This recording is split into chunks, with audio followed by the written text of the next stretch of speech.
Assalamualaikum warahmatullahi wabarakatuh. Innal hamdalillah nahmaduhu wa nasta'inuhu wa nastaghfir wa na'udzu billahi min syururi anfusina wa min sayyiati a'malina. May yahdihillahu fala mudhillalah wa may yudlil fala hadiyalah. Asyhadu an la ilaha illallah wa asyhadu anna Muhammadan abduhu wa rasuluh, amma ba'du. Yang pertama-tama, yang paling utama, marilah kita panjatkan puja dan puji syukur kita kepada kehadirat Allah Subhanahu wa taala yang telah memberikan kita nikmat banyak. Salah satunya kaki kita masih bisa melangkah ke masjid untuk beribadah kepada Allah. Dan tangan kita juga bisa untuk memegang Al-Qur'an untuk mengaji. Dan yang paling penting, nikmat Islam dan nikmat iman.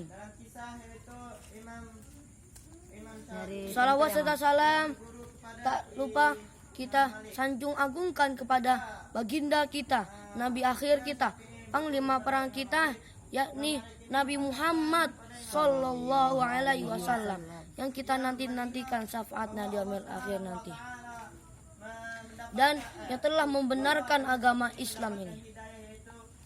Baiklah, berdirinya sesi ini akan menyampaikan kultum singkat yang berjudul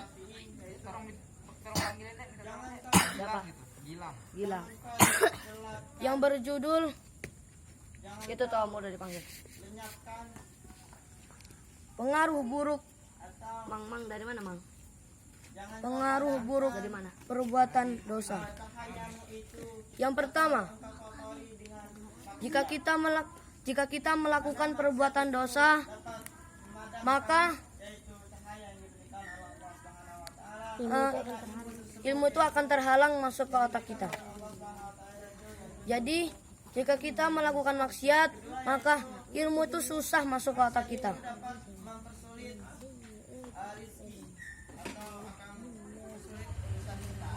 Jika kita melakukan maksiat, Allah tidak akan memudahkan kita untuk belajar, untuk masuk ke ilmu itu masuk ke otak kita. Maka janganlah kita berbuat maksiat agar ilmu itu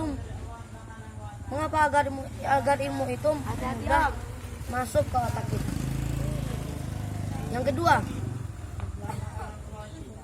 berbuat dosa itu akan menghalangkan rezeki kita dan tidak mensulitkan urusan kita.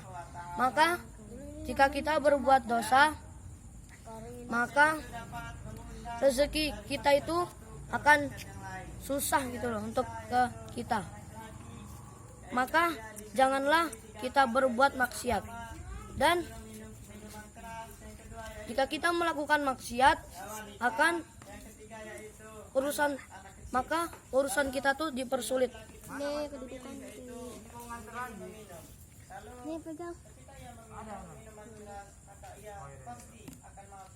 Maka janganlah kita berbuat maksiat agar pekerjaan kita atau apapun yang kita inginkan itu tidak sulit.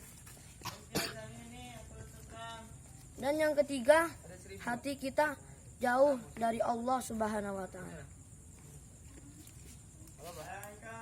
Maka janganlah kita berbuat maksiat agar hati kita ini biar dekat kepada Allah. Jika kita melakukan maksiat, maka hati kita ini tidak akan dekat kepada Allah Subhanahu wa taala. Kemudian yang selanjutnya, jika kita sering melakukan maksiat, maka maksiat itu bagi kita dianggap biasa atau remeh gitu. Maka misalnya kita melakukan maksiat, contohnya melakukan memakai gosok sendal orang lain, atau kita sedang mandi sabun orang lain kita pakai aja. Nah, kita ini menganggap perbuatan ini nih remeh, padahal ini mendapatkan dosa. Maka jangan sekali-kali kita melakukan maksiat, agar perbuatan maksiat ini kita tidak dianggap remeh bagi kita. Hati-hati, Mang. Dan melakukan maksiat selanjutnya, melakukan maksiat itu akan membuat hati kita gelap atau bisa-bisa mati. Hati-hati, Om. Seperti jika kita melakukan maksiat, hati kita seperti tinta hitam. Diumpamakan seperti orang yang buta saat gelap gulita. Nah, orang yang buta itu tidak akan bisa melihat karena ia buta. Pasti itu gelap. Nah, seperti itulah jika kita melakukan maksiat, hati kita gelap. Maka jauhkanlah dari maksiat tersebut.